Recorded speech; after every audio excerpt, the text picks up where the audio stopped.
Hey everyone, good morning. Welcome to Daily Drop-In Morning Show with the Teach Better team every single day, Monday through Friday at 7 a.m. Eastern. Holy moly, it is January 7th. It is Friday, so Brad Hughes is here. We're going to summarize the week, get into some discussion. We have a good news article like always. We'll have some really strange holidays today as well. So there is a whole lot to celebrate. Please go start your morning by filling up your coffee, slowly getting into your routine this morning with us. We are thrilled that you're here and would love to see you in the comments. And we will be right back.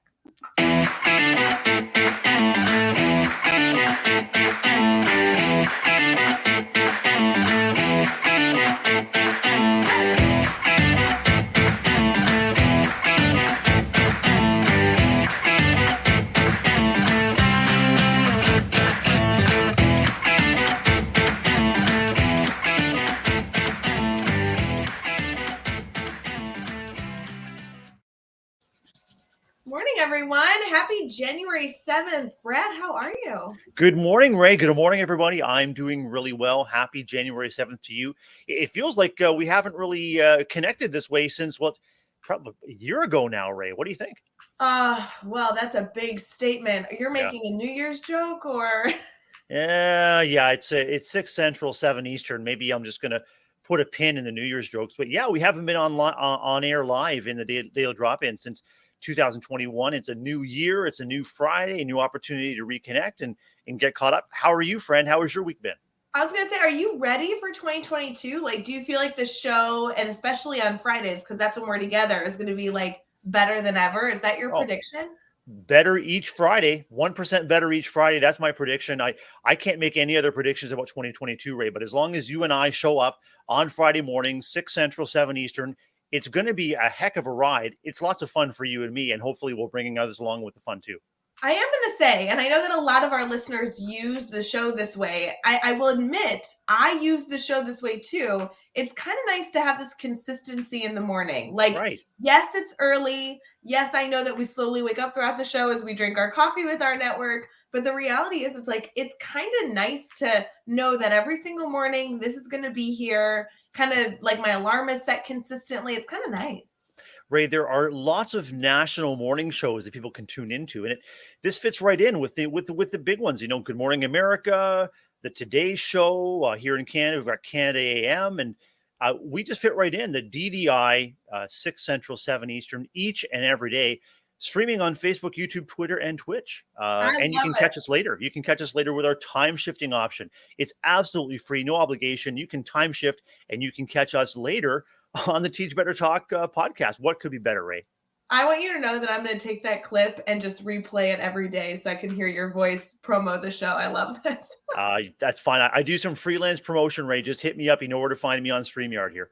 Perfect. I love it. No, it is funny though, because, people should choose in our network. I know they do because they're here this morning, but like to start your morning with your friends, some easy, slow conversation. We talk about education enough to kind of get your mind thinking. Then you tune into the other networks and get, some worldly news updates, probably hear the weather, but you got to start with family first. You got to start with this, good conversation first. For sure. I think if we had a tagline, Ray, it would be like Daily Drop-In, mostly shenanigans. Mostly shenanigans, mostly here to brighten your morning and lift your spirits, and then you get on to the hard-hitting news later. But yeah, it's a great thing. I love seeing people pop into the comments, love seeing our Teach Better family members, love seeing our new guests getting to know us here on the Daily Drop-In. So yeah, it's a big lift for us.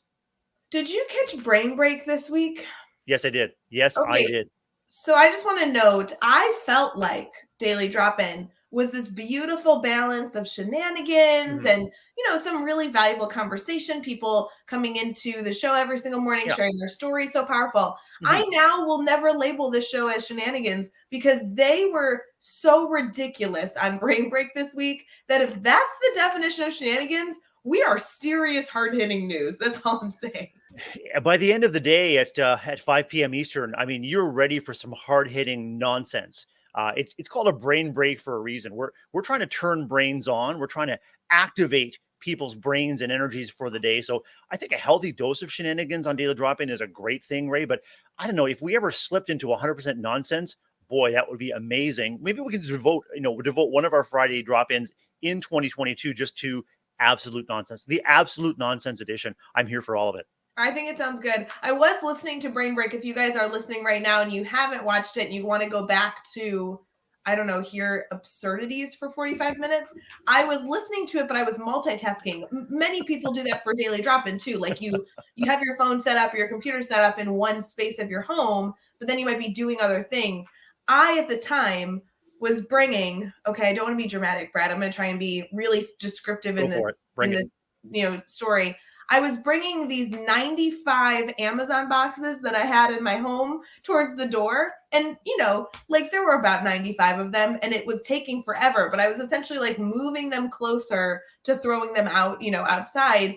And I was literally, between me and my phone was this castle of boxes that I was building. And then they started making fun of me and I'm hearing them make fun of me on Brain Break. And I couldn't get to my phone because I had this tower, this fort of boxes in front of me. It was so ridiculous. Oh my gosh, that sounds like the perfect storm of, you're hearing yourself being made fun of on the Brain Break and you can't get to your phone because of all the Amazon boxes. Oh my gosh. And they were even talking. They were like, well, we have this ridiculous idea. We won't do it if Ray tells us not to. So Ray, we'll wait for you to comment. Tell us not to do it. And I couldn't get to my phone. So they moved forward. I was like, oh my gosh, this is a terrible thing. So shout out to I think you might have been being baited a little bit there, Ray. I think that's part of the whole, the absolute nonsense theme is let's say, well, I mean, if Dave Schmidt was there, I mean, you can count on Dave poking the bear. Maybe you were the bear or, I'm not sure you were trying to bear the packages to your door, but got hung up there. There you go. I just want to give a shout out to Jeff and Dave, Jeff Gargis and Dave Schmitto, former members of the Teach Better team who are no longer with us because they were fired on Wednesday. Yeah, a moment of silence, if we could, for our departed members, Jeff and Dave. Yeah, it's too bad. Bummer. So, Brad, you had, I'm sure, a very busy week with school. Update us on that because I know our family here hasn't fully been updated. Tell us a little about your week. Yeah, for sure. It's been a great week, and I'm just so proud of our staff and all of our students and our families. I'm a principal at an elementary school in southwestern Ontario, Canada. All of our Ontario schools are closed as a response to Omicron and hospitalization rates, infection rates, and so right now all of our kids are at home, and most of them are participating in remote learning. We handed out close to 220 devices to our students at our school. So families and kids could access the remote learning, and our teachers are teaching from home. They've been directed to work from home until they're recalled. And so we've got a skeleton crew, but a very devoted skeleton crew of office staff members at the school trying to facilitate that. And was in Google Classrooms yesterday and just spreading good cheer and letting kids and teachers know how excited we are to reconnect with them. And that's the thing, Ray, is our focus is absolutely on reconnection, warmth, welcome, soothing those jangled nerves, and just establishing, a positive learning environment that kids can look forward to, similar to what we're talking about with Daily Drop-In, Ray, something to look forward to each and every day, and maintaining that connection until we can connect again back in person. Brad, I really appreciate your mindset. I've been talking to a lot of educators this week, via phone calls or Zoom, who have been expressing to me this stress that they're feeling this week. A lot of educators right now are feeling kind of this in between. Either they've gone remote in their school district, and there are many, many hurdles that come with that. They're like feeling as though they might go remote, so they're concerned about this transition that's coming. Yep. Or shout out to all those educators out there that maybe they're never thinking of going remote, but there's just been bad weather. And so a lot of them are waking up every morning wondering if they have a snow day. So yeah, we've got the spoons under the pillows and the ice cubes down the toilet, and pajamas on inside out, just in case you can will a snow day into existence, right? It's totally true. But I just want to give a shout out. If you are an educator that's been carrying stress this week because you feel like a transition is coming or you're going through any transition, please, please, please just know, take time for yourself. Let us know if we can help. 100%. And, trying to name the elephant in the room. I think every educator I've talked to has been talking about this level of stress that's there. So we are here for you. We're sorry that this is going on. And truly, we have the ability to get through this. We do. We sure do. And truly, anything that we can do to relieve stress for ourselves and for the people that we work with means that we have increased capacity to try to reduce that stress for the kids and the families we serve. Let's face it, if we're way up here with stress, anxiety, worry, if we're not sleeping, we're tossing and turning, we've got very little capacity to soothe and comfort the people in our care. So let's continue to look after ourselves. Let's continue to look after one another. Just let us know how we can help. And even if it's just a quick check-in to, a little bit of a pep talk or a little bit of some reassuring ourselves that things are going to be okay is going to be crucial so that we have the capacity to soothe others. So good. I also want to challenge everybody. Brad, I was thinking about you yesterday because I did this thing that I've never done before, and I made a homemade pizza. And I'm just saying, Brad, I think that our network needs a little bit of time. I want to challenge everybody within the next 3 days, right? It's Friday tonight, whether you do it tonight or Saturday or Sunday. I think everyone should try and make a homemade pizza if that's possible. It was quite a process between kneading the dough and getting some frustration out, sprinkling the cheese. It was kind of cool. I've never done that before. I really enjoy seeing your pizza story on Facebook and Instagram, and it looked rustic. It looked delicious, and anytime you can find that flow, right? Did you find that as you were doing the dough and getting all the preparation for that period of time, right? Did you kind of find that you might have lost track of time a little bit?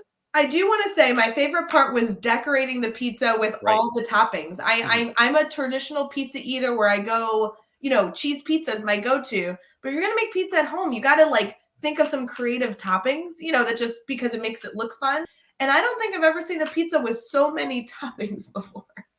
I've got a pro tip to really elevate your next pizza making experience. One of our favorite movies at home is Disney's Luca, which takes place in an Italian village by the seashore. And it's got an amazing soundtrack, not only of sort of the Disney sweeping soundtracks, but Italian pop music from the 50s and 60s. It just hits. And when you can put on an Italian soundtrack while you're making that delicious pizza, Ray, it can just fill your kitchen with sound, aroma, good feelings, good times. We talked previously about how, people can come together around food. And I just find that when we're cooking, thinking of the pizza, you kind of find that flow, like time kind of disappears.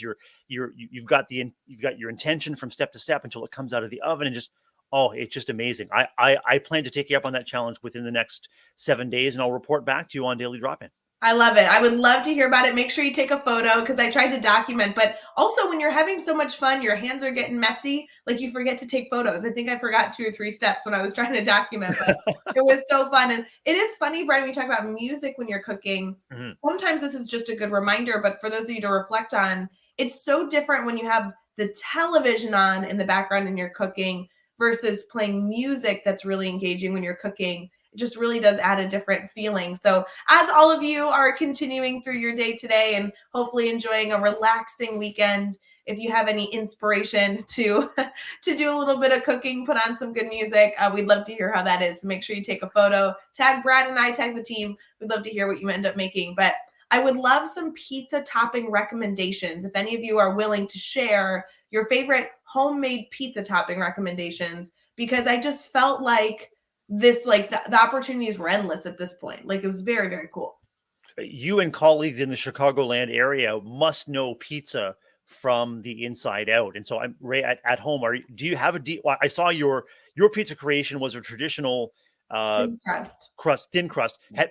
Do you have a go-to pizza spot in your part of the world? And are you a deep dish pizza fan too? I love deep dish pizza, but truly when I order pizza, I always go cheese. Whether it's a deep dish pizza or a traditional pizza, I do have a lot of different varieties of pizza styles I like, but typically I go classic. But I feel like when you're making stuff at home, you could, you could do the artichoke hearts, you could do the peppers, there's some meat you can put on there. I just feel like this is a new hobby. Once a month, I want to make homemade pizza. It was just such a creative experience, but you can't mess it up. It's not going to taste bad. I see Brienne in our comments. Good morning, Brienne. You choose bacon and tomato for your toppings. And this is what we find when we're making homemade pizza is if you select 2 or 3 high quality toppings and put them on and maybe sprinkle some fresh shredded basil over it when it comes out of the oven and give it a topping of pecorino or, some good Asiago. just allow that to melt on the surface as it comes out, and it's incredible. We've also got barbecue chicken pizza from Lorianne, chicken Yes. barbecue sauce and purple onion. That is my next step, is to vary up the sauces with barbecue or Alfredo. Well, Ray, I think you and I could have a whole other daily drop-in devoted only to the culinary arts. What do you think? I would love that, because you should know, and I know many of you know who watch the show, I have no cooking skills at all. So I would love some suggestions. But I will tell you, I think the sauce was what I realized I want to vary up next time, because between no sauce and using olive oil or Alfredo sauce or whatever, the sauce I used last night was so delicious. I went to like a local grocery store here, and they had homemade pizza sauce. So that's what I ended up using. It was delicious. But I just think varying it up with barbecue or anything else sounds awesome. And shout out, we have somebody in our Facebook group that's saying Lou Malnati's in Chicago is the way to go. I completely agree. Definitely the way to go if you want deep dish pizza in Chicago. It's been a very stressful and very challenging time for educators in the Chicago district and in the Chicago area, Ray, as we've returned to school. So I just want to let all educators in that area know that educators are thinking of you and recognizing the stresses that you are experiencing right now. Everyone should go make a pizza. You know, Brad, I feel like although it would be perfect if today was like National Make Your Own Pizza at Home Day, I do think that there's some holidays today we might want to celebrate. So we'll say that for Teach Better family members, this week or this weekend is definitely try and make pizza at home and take a photo and let Brad and Ray know what you think day. But should we get into some other holidays? Yeah, we could. Before we get away from pizza, I think you and I, Ray, we're issuing that challenge, and we just like to say, when it comes to pizza, just dough it. Just dough it.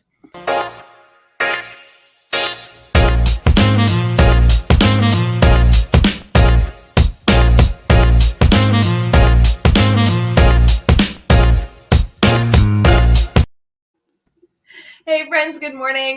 Welcome back to the Daily Drop-In Show. We are thrilled that you are here. We are so happy to kick off your Friday, January 7th today. Big day. For those of you participating in the comments, telling us about your pizza preferences, whether you're ordering or making at home, we really appreciate those recommendations. And Brad, I really do like this challenge of seeing people make pizza at home, whether you're buying the dough or making it yourself. We just want to see all the toppings that you add and the whole experience if you're willing to tag us. So kind of a fun activity, a fun little challenge to do with your family this weekend. Brad, there are a lot of holidays today, and some of them I assume are going to really resonate with you. One of them is that it is World Bobblehead Day. Are you a bobblehead fan? Tell me about it. You know it. Oh, love those bobbleheads. World Bobblehead Day. What bobbleheads are around your office or around your workspace, right?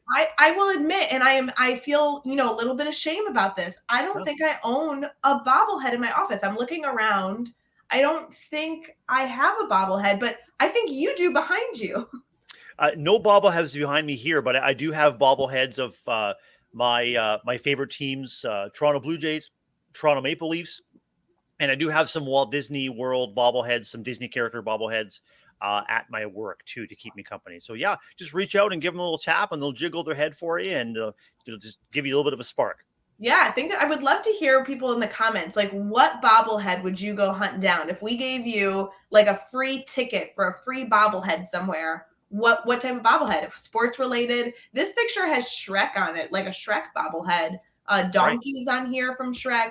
I don't know. Maybe it should be like a movie or TV character. I kind of like that. Yeah.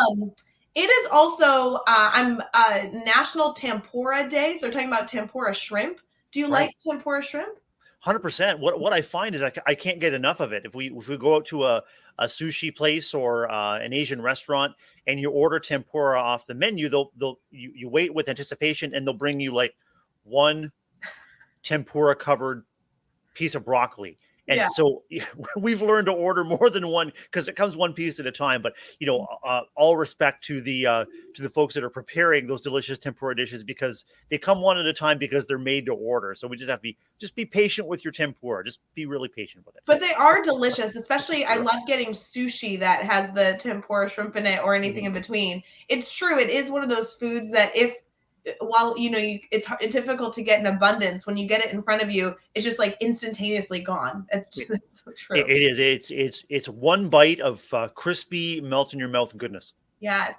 It's also Orthodox Christmas Day. So for those of Yes. you celebrating, shout out to those of you that are celebrating that holiday. We hope that you have just an incredible, incredible experience. So some fun holidays today, Brad. What about Indeed. some good news? Really good news, and this is some good news that our listeners and viewers may have seen pop up in their feeds and their sports feeds.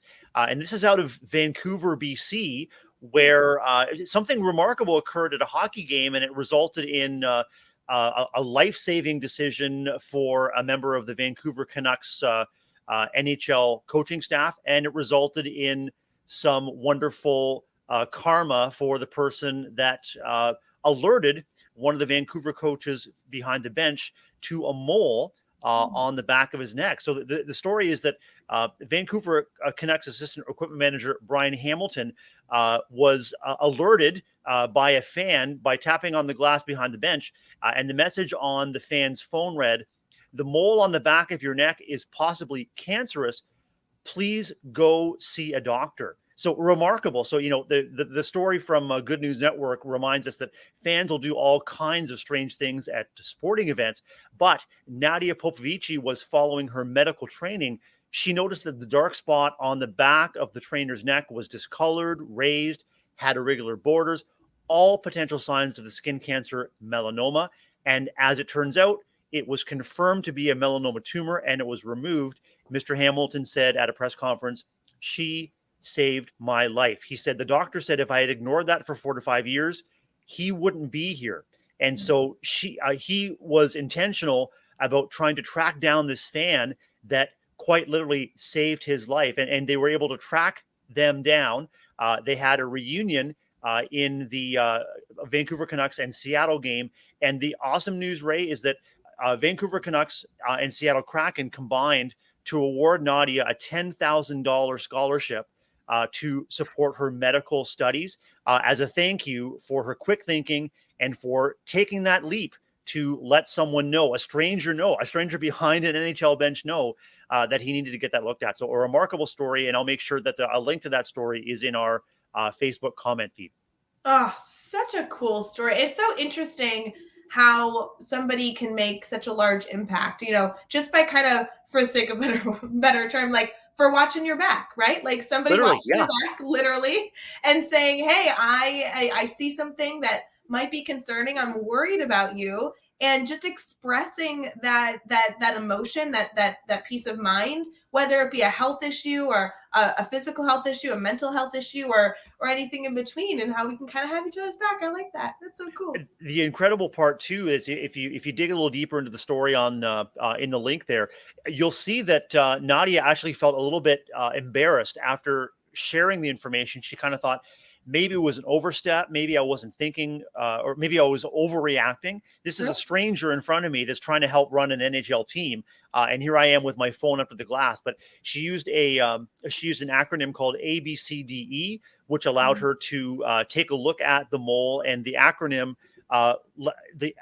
led her to believe that this is something that was serious and need to look into. So yeah, I mean, the moral there is look out for each other. Exactly like you said, Ray, you have each other's back and take that risk. I mean, you never know. I mean, that risk, feeling sort of embarrassed or maybe it was an overstep, could literally save a life. If nothing else, it could simply make someone's moment and make someone's day. And then I think about that ripple effect, Ray. You just never know where those positive ripples might lead if you take that risk and take that step.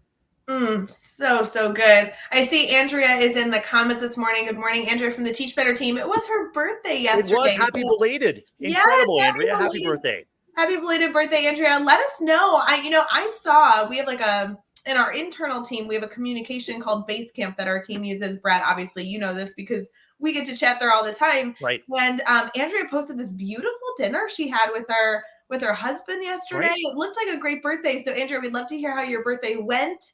And thrilled to celebrate with you here. Kind of so fun. There's a lot of I was thinking, especially if it involved homemade pizza, right? Yes, exactly. Especially, I don't think she had homemade pizza last night, but if we did, Andrea, or if you have plans to do that this weekend, that's our challenge to everybody. So we'd love to hear how that went. It's funny, Brad, I was looking through our team birthdays, and obviously anybody within our Teach Better Team network knows it really does extend worldwide. But, we have our internal team, and then we have all these different subgroups of our incredible family. We have the ambassadors, the speakers network, those who participate in our masterminds, our bloggers, our podcast network. These are all little, families that exist within our Teach Better community. I was looking at birthdays. There is a lot of January birthdays coming up that I think are going to be exciting to celebrate. I think any opportunity to celebrate, Ray, and just to share the love and share the connection among whatever networks you have, whether they're formal internal networks, whether they're informal networks. I mean, birthdays are special. I mean, they literally recognize the birth of an incredible individual, an incredible human being. Literally a unique person in the billions on earth. So, I think birthdays can be sometimes overlooked and underestimated, especially as you get up in age. It's another day and, just another birthday. Come on. I mean, birthdays are the people around you. It's their opportunity to let you know how much you're loved, appreciated, respected, and allow others to lift you up if it's your birthday. Absolutely. Yeah, if you're willing, if you're watching live with us right now, or even if you're watching or listening after the fact over on Teach Better Talk podcast, send us a little note on when your birthday is. If you don't want to include the year, you don't have to, or you can. Let me tell you, I think that age is just such a beautiful thing. So for those of you that share in that, feel free to include the year. But in the comments this morning, type it in real quick. We're going to transition to our brainstorm bank, but we'd love to kind of have on file when your birthday is. And if you're an active member of our daily drop-in community, we'd love to make sure we celebrate with you. So throw your birthday in there. I know, Brad, your birthday was something so fun we were able to celebrate. Sure my birthday's not for another few months. My birthday's on March 6th, so we'll be able to hopefully celebrate that together. So we'd love to see in the comments your birthday as we transition here for brainstorming. Sound good? See you soon. Let's do it.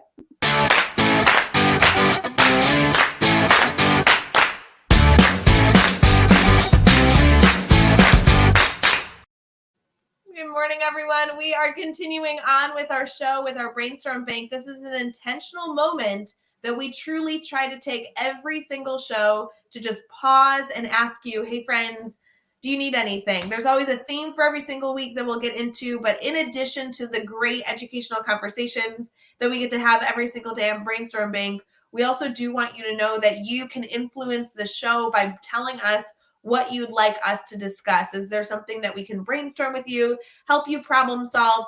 Brad and I absolutely do not promise that we will have the right answer or the perfect answer, but we really are here to be a brainstorm partner with you. Brad, I'm seeing a lot of holidays in here, a lot of birthdays in here. One specifically, shout out to Lori, whose birthday's coming up here in about a month, February 4th. That's February 4th. That's right. And Ray, between our segments, I quick checked the calendar. March the 6th falls on a Sunday this year. And so I'm hoping that you and I can have sort of a pre-birthday celebration Friday, March the 4th. Will you circle that in your calendar for me? Absolutely, we can. March 4th. We're celebrating together on the show. That'll be fun. No, birthdays are wonderful. So it'll be cool to celebrate. And Lori, it'll be fun to celebrate February 4th with you as well. Hopefully you pop into Daily Drop-In and we get to kind of wish you a happy birthday week. That'll be so fun. February 4th is a Friday, so Lori can celebrate her birthday. Oh my gosh, it looks like Andrea's husband, Kyle, who we love. Shout out to Kyle. He's a medical professional who has been fighting truly alongside this pandemic from the moment it started. Kyle's an incredible member of our Teach Better family. As Andrea's husband, we love him. And his birthday is also February 4th. Go figure. Fantastic. Wow. Double birthdays. And we invite everyone to let us know when your birthdays are. And if you happen to be tuning in on a Friday in Daily Drop-In and it is your birthday, just pop it in the comments. We want to celebrate with you. We totally want to celebrate. I did love, Brad. It's always so nice to see people's birthday messages, especially birthday messages to each other. And Kyle posted a really sweet little tribute to his beautiful wife, Andrea, on her birthday yesterday. It was just so fun when it comes up in your news feed. It was all this collage of their pictures together, and they're such a cute couple. So always something I really appreciate about our Teach Better team and Teach Better family is it's intentional. They're intentionally invited to let others know about the loved ones in your life, whether they're partners or pets, whether they're kids or nephews or cousins. And the better we know each other through our network and through the people that love us and love you, so much the better. So that's one thing I love about this space, right? So fun. Brad, our theme this week was all about finding your one word. And there was discussion all week really about the concept of identifying a one word, but really about setting the right mindset, the right intention for the new year. This, like you noted at the beginning of the show, was the first week of the new year. And so a lot of people were setting goals and getting started on that journey. What were your thoughts on this concept of one word? Do you have a one word you use? Okay, so yes, and I've got thoughts. And so last year's word for me was restore. I was thinking about how I kept coming back again and again to a vision of restoring our schools and communities' health, happiness, security, both emotional safety, physical safety, just as they were before the pandemic. And so when I found myself in moments where I had to sort of get reoriented, what's my compass? My compass is, or compass was, restore, and it continues to be. I mean, as we continue with waves of waves of the pandemic and some continue like unexpected. Can we ever see some relief? Can we ever see our way out of this? I think that continues to be an important compass point for me.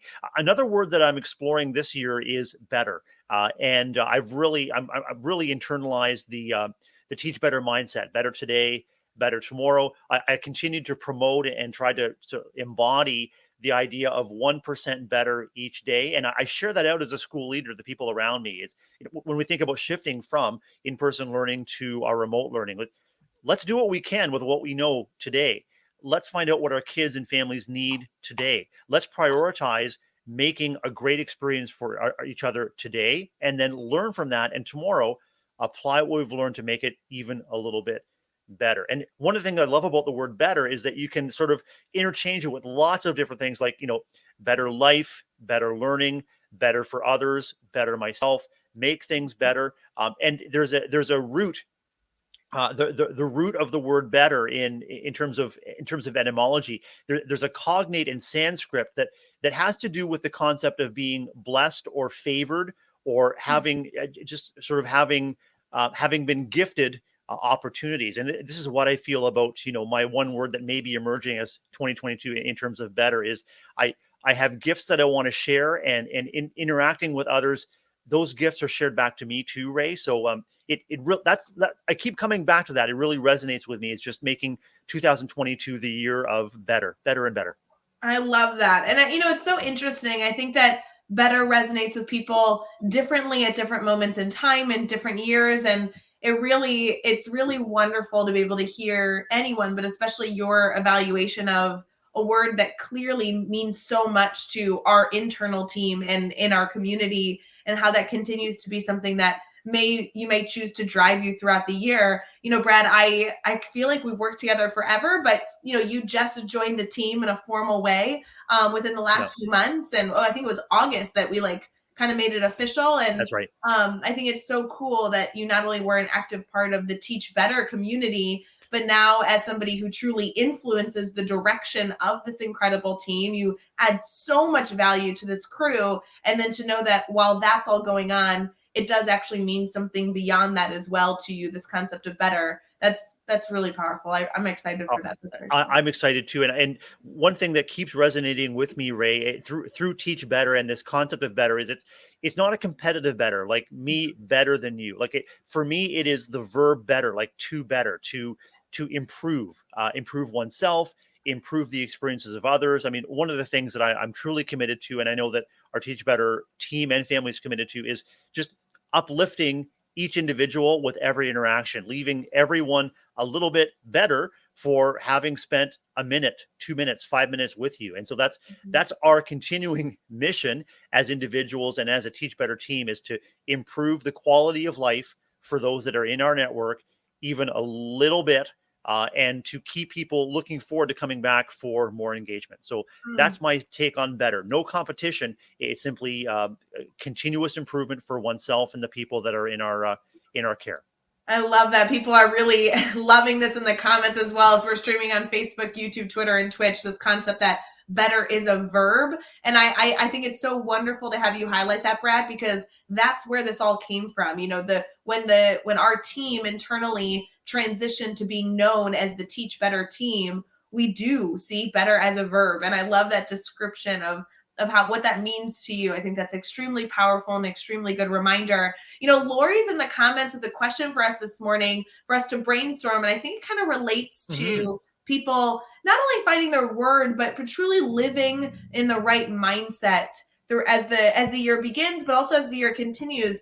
She says, what's your favorite way to fill your cup as an educator? How do you combat burnout? And we were talking even earlier in this show about how this week has been stressful. And, this concept of burnout is something that teachers are truly tiptoeing around or experiencing as the year has begun and truly as the year ended last year. So let's brainstorm this. How do you fill your cup, Brad? And what does this, combating of burnout mean to you? The number one way that I fill my cup, Ray and Lorianne, is I look out for opportunities to serve and connect. So if I find myself with perseverating thoughts, intrusive thoughts, I can kind of feel like a darkness, or like just, I'm not sure I feel like I've got blinders on. So my headspace is, I got to do this and then next and then that. And then you can actually that's how your day can be from the time that you start to the time to turn in for the night. What I find is, if I'm able to notice that that's my mindset, then I use my eyes and I use my senses to look out for opportunities to lighten the load for someone, or to serve, or I love to surprise. Like I love to do things that serve others in a way that maybe they aren't expecting. And what I find, Lorianne and Ray, is that for me, that is one way that it fills my cup to know that I have supported someone else. I pay attention to their response. I'm not looking for praise. I'm not seeking affirmation, but it does give me a lift to know that others are lifted. And then it gives me a lift to know that maybe that would soothe them and allow them to provide their best to the people in their care. So that's my number one way, is to look outwards for opportunities to serve. Brad, I think it's interesting as we reflect on different ways to deal with stress and combating burnout and how to refill your cup. It's going to be different for everybody. And so having everybody kind of reflect on that for them and finding that perfect balance. And it could be a different balance of multiple characteristics or multiple things, day to day, week to week, month to month, and giving ourselves permission to be a part of that exploration to find the right balance for us, I think is so important. I know we don't need to go down too much of a rabbit hole here, but 2019 for me was one of the most stressful years of my entire life. And I did not know how to combat stress. 2019 was an exceptionally stressful year. And then, not knowing for that period of time how to combat stress, I truly just lived in a world of stress. Moving then into 2020, which for many educators, for many people in the world, was the most stressful year of all time. I learned how to find some of that balance in combating burnout and combating the stress that I was enduring. And I will tell you, one of the things for me kind of goes back to what we were talking about with making pizza. I realized that one of the biggest ways that I combat burnout and refill my cup is to intentionally force my body, force my mind to do something that allows me to not think about anything besides what I'm doing. So for many people, I know I've talked about this, going on a hike with the dogs, right? Like turning the phone away. There's nothing else to focus on except for the dogs in front of you and walking along the path. Pizza was a perfect example. You can't stress about the work that needs to be done in your classroom or your to-do list when your hands are messy in dough, sprinkling cheese on a piece of pizza with the oven turned on, right? There's nothing else you're able to focus on except for what physically is going on in front of you. And if you can find those moments that truly kind of take you out of the stressful environment and put you in something that consumes you, I think that is a huge element of how to combat burnout in my own personal life. So I'm excited for everybody to find their own balance in that. I'm really curious about digging in a little bit to Elijah's question about why burnout appears to be an expected normality in the world of education. Elijah says teachers don't need bigger plates; they need items removed from the plate.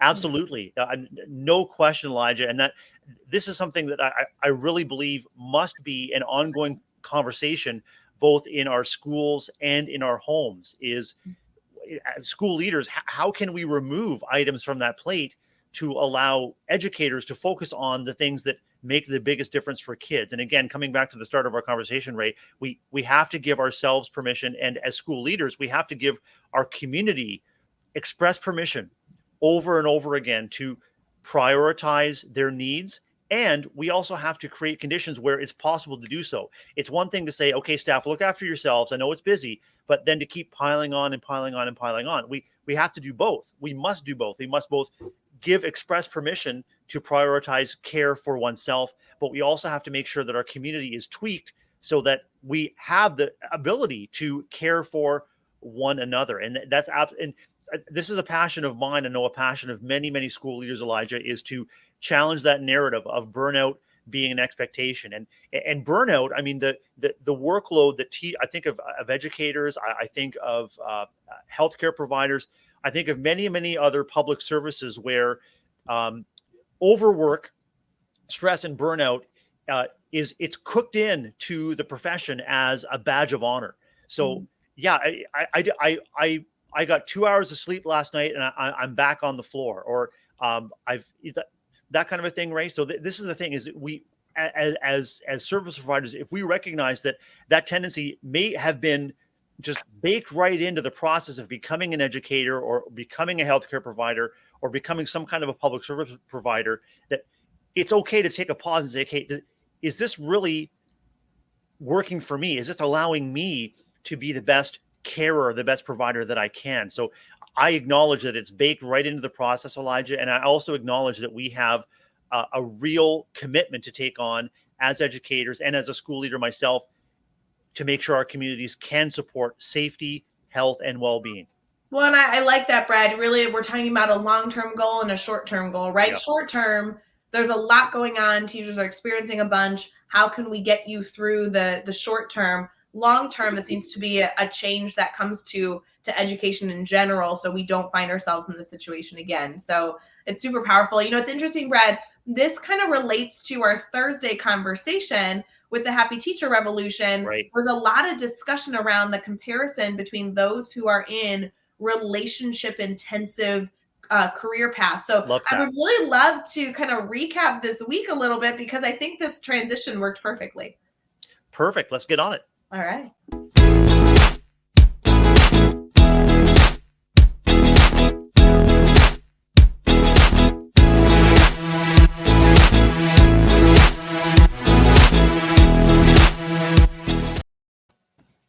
All right, as we continue to kind of wrap up our show a little bit, the recap is a section where we're not only able to go through some conversations we had this week, but also preview what's coming next week. And Brad, this really did transition well, discussing burnout, discussing long-term effects, discussing this relationship intensive field that we're in, to Thursday's conversation, which I know typically start with Monday to start recapping, but were you able to catch Thursday's conversation? I'm sorry. I was there. Yep. You know what? I apologize. This was Wednesday's conversation, Happy Teacher Revolution. I so apologize. But did you catch Wednesday? Yeah, that was with Dana. Forgive me. Dana, yes, Dana. Yeah, I was there. I was hanging on every word, and you and Dana were just you were just talking directly into my brain and heart in terms of that recognition that we were talking before the break. Recognition that it's one thing to tell educators or tell carers, look after yourselves. It's completely different to make structural changes to your organization to promote that community care. And this is something that I've been talking with my staff members about as we shifted back to the new year, as we shifted to remote learning, is our continued commitment to prioritize community care. Are we making it possible for us to care for each other so that no one is walking this path of self-care alone? We're intentional about making not only the intention, but also the opportunities to come together as carers, as relational providers to support each other. I continue to be really, really intrigued about the Teach Better Revolution, and I can absolutely see opportunities to replace a lot of our staff meeting time, Ray, where we're going over memos and announcements. I mean, folks, if it could be an email, don't meet about it. If it could be, how many of us have survived meetings that should have been an email? This is something we're baking into our school culture now, Ray. Is if it could be an email, don't meet about it. Instead, let's meet about what's it going to take to support one another to the next staff meeting emotionally. In terms of what we provide. So I'm very, very intrigued. I plan on following up with Happy Teacher Revolution on that very subject. Yes, I couldn't agree more. And, depending on where you follow them, they have so many resources. And I really love that we're able to highlight that a little bit Yeah, on Wednesday's conversation. They have almost 60,000 followers on Instagram of educators coming together to make sure that this revolution they call the Happy Teacher Revolution exists. And she really prefaced that teacher does not mean classroom teacher exclusive. This was administrators, this was anybody in the ecosystem. that's I right. really love the work that they're doing. And, it was a beautiful reminder on Wednesday to remind our network the Teach Better community is a phenomenal community that we hope you come to gain so many elements. But you should also be a part of other communities, Right. other positive education communities. This is one that we absolutely love to highlight as another place for all of you to hopefully find a home in as you continue your journey as becoming a well-rounded educator. So definitely go check that out on Wednesday. There were some really interesting conversations this week. Tuesday, actually, if you go back another day, Yeah. Jeff Gargas was live with Tracy Fuentes, and Oh, Tracy, that was so good. Yeah. oh, she is such a cool person, right? She's Right. actually one of my good friends. We work together on a Yeah. nonprofit that I'm a part of. Tell me a little bit about your thoughts for that conversation, Brad. I was really intrigued and look forward to continuing conversations with Tracy. I mean, talking about heart-led practice, talking about leveraging the capacity of our multi-language learners. Tracy is absolutely a heart-led educator and is doing incredible work. I was so inspired by Jeff's conversation with her. Yeah, it was a great one on Tuesday. And it was interesting because Tracy has an ESL focus. And I had no idea that we brought in a new face to the Teach Better community on Thursday. Yep. Tanya Hill was with us on Thursday. Mm-hmm. She also had this ESL experience in her journey in education. And so I think that Tanya Hill was the most decorated educator I've ever spoken to in my entire Incredible. life. Oh my gosh. I feel like all of us have reputations of being very passionate, very driven to do the work we do. Tanya Hill just exuded passion. And this girl, she is so accredited in the work that she's doing, and she has so many more goals. I thought that Thursday's conversation was awe-inspiring, and I got off that live with all of you and talked to Tanya separately. And I told her, I'm like, I need more of your influence in my life, because she is so knowledgeable and passionate that those are the types of people that I like to surround myself with. She was so neat.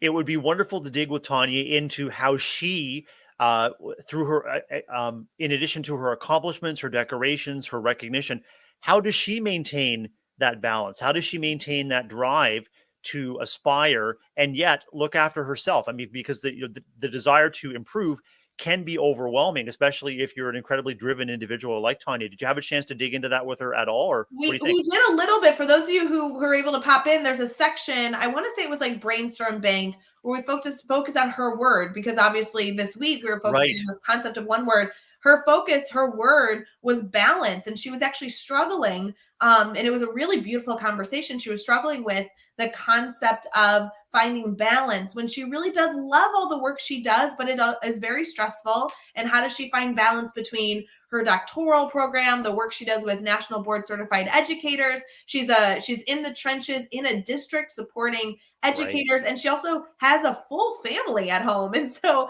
she was discussing trying to first define what balance meant for her, what it looked like, and then trying to enact that adaptation in her life. So really, really great conversation for that episode. One key thing to try to learn to avoid is getting down on yourself when you feel that you're out of balance. I mean, that's something that we all experience as human beings. And so if you find that balance is shifting and is to your detriment, you don't have to be hard on yourself about that. You don't have to beat yourself up about it. Just acknowledge it. Acknowledge the feelings that are coming up for you. Acknowledge that you want to work towards better balance or better blend in all of your different roles. But for heaven's sake, don't come down hard on yourself about it. That's not going to be helpful. I couldn't agree more. Brad, I think this conversation this week was really a mix of really, really inspiring conversations, and also acknowledging some difficult challenges that we have in wanting to ensure that we keep the right mindset for as the year continues. I think next week is going to be some intense conversation as well. Next week's conversation, for those of you that are eager to start again with us on Monday morning, bright and early at 7 a.m. Eastern, our theme next week is literally called in my calendar, bold conversations to elevate voices. I think that is really going to allow us to dig into some of that conversation. Obviously, on Monday, January 10th, we'll be starting with the one and only Jeff Gargas with us on the show. But then as the week continues, we have some new faces joining our conversation and some familiar faces for those of you who are active in the Teach Better family. The first guest on Tuesday is Trinice, who we love from Mastermind. Oh my God, she was on 12 Hour Live also. And she is just like such an all-star to talk to. I can't believe I get to interview her on Tuesday. She sure is. It's going to be a bold conversation. Trinice goes there. She goes there for everyone's benefit. And Trinice is not afraid to speak up and to challenge status quo, to challenge perspectives and misperspectives. That's going to be a great conversation. Oh my gosh, I cannot wait. And then Wednesday, we have a new face to the Teach Better community. I have not met Seema before, but Seema is a member of an organization that truly exists in North America, US and Canada, to support conversations around equity. And this team is a connection that I made on Instagram. I was so excited that a member of their team could join the show, but they do professional development on this topic in school districts. So I'm so excited for Seema to join us and be a part of our Teach Better family alongside that interview. And then we have another new face to our community on Thursday with a educator that we connected with on Twitter. I know I'm not going to pronounce their name correctly, and I want to apologize. This is kind of the fun of getting to meet somebody, is learning how to best represent them, learn their name and everything. But Shakira, I think is maybe how you might pronounce this name. I think that it's going to be such a fun conversation to continue to have these bold conversations with new faces in our community. And then obviously, Brad, spoiler alert, we're together on Friday. Oh, fantastic. Already looking forward to it. And yeah, it's those courageous conversations, those bold conversations that put you in situations where you're taking a risk. You're maybe shaking the tree. You're maybe opening up perspectives. You're trying to bring people's attention to who's not being represented, who's not part of the conversation. And those bold conversations can result in conflict. They can result in high emotions. We just have to be prepared to move forward, acknowledging that strong feelings could come up, and that's all part of the process. Nothing to be afraid of, nothing to run from. Strong feelings are just sometimes part of these important conversations, right?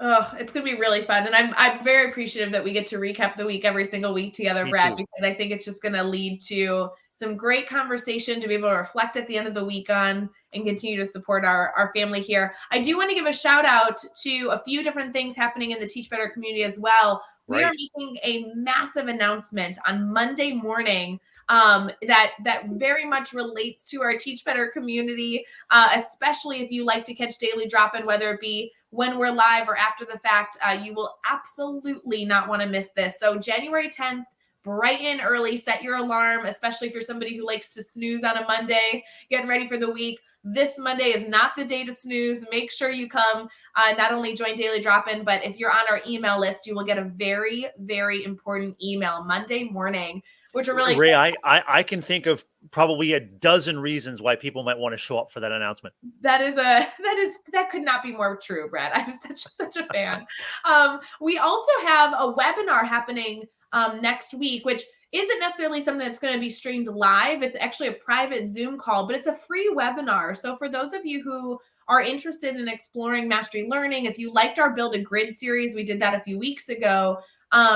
We have a webinar starting that's specifically about your first 5 steps, getting into utilizing the Grid Method Mastery Framework. It's with Chad Ostrowski himself, the creator of the Grid Method, and obviously the co-founder and CEO of the Teach Better team. If you guys have not interacted with Chad, holy moly, this is the time to do it. It will be an hour and a half training. And I know there's already a fairly large group signed up. But what I really like about this is it's going to be personalized for the people that come there. So not only Chad giving you all his insight that he possibly can, but also taking questions within that group to make sure you're all supported. So you can register for that free webinar over at teachbetter.com/grid webinar. There will be an email reminder for those of you who are searching for that link, but I want you to know that this is the time to sign up. It's the 14th. So it is this time next week. I want to make sure that you guys don't miss that free opportunity. I don't think it's recorded. So you really do need to make sure that you're there to get that value. So again, free webinar, go register at teachbetter.com/grid webinar. That's also next week. So fantastic, incredible week of announcements. And you were recapping with Jeff, week after week of big stuff coming up for Teach Better team. Incredible.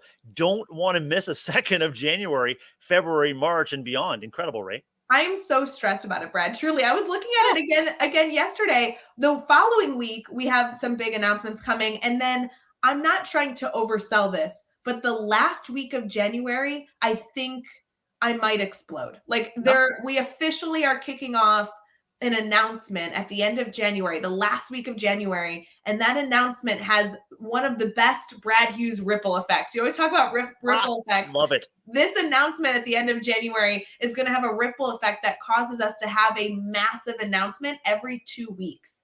And I think that that's something that I haven't quite finished chewing on yet. That is a big deal. So I can't wait. It should be really fun.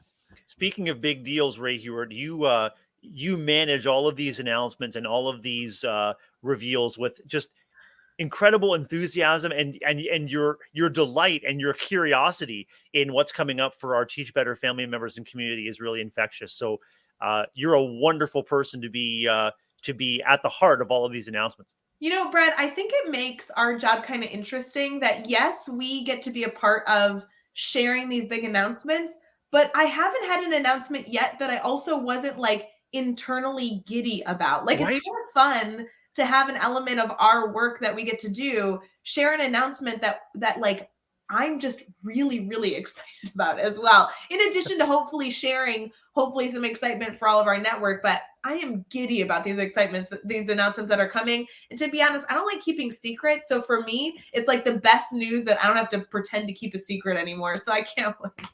I know it's hard for you. I know that was listening to Monday's Daily Drop-In, you and Jeff were just practically bursting to get all the news out because let's face it, we want to share the great things that are happening out with the community, but one announcement at a time. We can't explode all of the awesomeness on the community at once, right? That would be just overwhelming, I think. I know. And truly, if you went through all the announcements between now and May that we have planned, and there is too many to count, truly, I think we would like just explode our network. It would just implode completely. So I am glad they're spaced out, but I cannot tell our community. I've never been so excited to get from this point to May so that you have all the information I have. It's so exciting.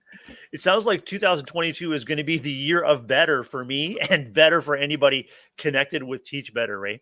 I love it. You know, Brad, I think we need to wish our community an incredible Friday and head out for the day. But thank you for waking up bright and early and do this with me every single week. It's so fun. I love Fridays. Wouldn't miss it. It is so fun, Ray, and wish everyone a fantastic weekend ahead. Take time to reconnect with the people, things, and places that inspire you, that fill your cup, and that'll give you the investment that you need to go back out there and be better and support others. I love it. Brad and I cannot wait to see your pizza making photos. So make sure you tag us this weekend and throughout the week as you take on our challenge. Happy Friday, friends. Brad, it was good to see you. Bye, guys. Good to see you.